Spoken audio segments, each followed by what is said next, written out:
If you've got blueberries in your garden, now's the time to be fertilizing those blueberries and also taking a look at the mulch to see if you need to replenish it.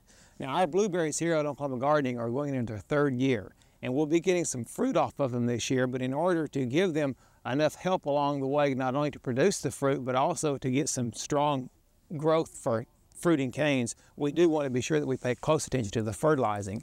Now, blueberries can have some problems with too much phosphorus in the soil. And so when the blueberries were planted, we put a complete fertilizer down, and we don't want to use a complete fertilizer now as we're fertilizing them unless a soil test would indicate so. So that may be one thing you want to keep in mind, that if you've not had your blueberry soil tested lately, you may want to do that just to see what the nutrient level is. But they do benefit from nitrogen. And on blueberries, we want to give them about a tablespoonful of nitrogen per plant somewhere between now and the middle of March, and then also we'll go in and do that again 6 weeks later, and then put a third application on another 6 weeks later. Now, of course, blueberries prefer an acid soil, and if the soil pH is less than 5.2, we can go ahead and use ammonium nitrate or urea as a nitrogen source. If your soil pH is above 5.2 or 5.5, you may want to use ammonium sulfate as your nitrogen source instead of ammonium nitrate or urea. One thing I want to caution you about is not to use animal manures. If you use animal manures around your blueberry planting, the salts in the manures can certainly cause you some problems as far as damage to the roots are concerned.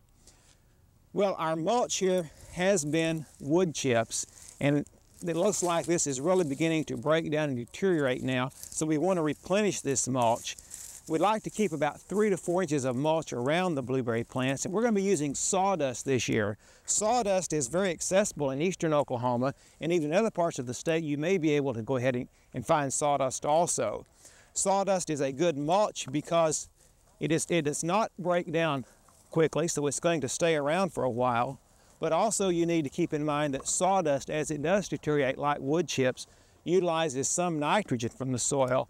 And so that's why, again, it's important that you go ahead and add this nitrogen to the blueberry plantings at this time. One thing about sawdust also is that it has a tendency to crust over and solidify a little bit, and you may have some problems when this happens with the water beginning to roll off the sawdust instead of being taken down around the roots of the plants. And if this happens, you just need to occasionally come out and break that crust or stir that sawdust up. But whatever mulch you choose, put about 3 to 4 inches around the roots of those plants evenly to help protect the roots and also to hold moisture in. Some other good mulches that you may be able to use, of course, are peat moss, compost, pine needles. Anything that's loose and airy will serve as a good mulch around the blueberries. Well, we're looking forward to having some blueberries here in Oklahoma Gardening this year. As we get later into the season, we'll talk a little bit more about the care of this plant. And I know that if you've got blueberries, you enjoy them in your garden as well. We hope you've enjoyed this classic from the Oklahoma Gardening Vault. Remember, even though these tips and techniques are timeless, there's always something new to learn in the world of gardening. By subscribing to both Oklahoma Gardening and OK Gardening Classics, you'll have access to a wealth of gardening knowledge, both classic and contemporary.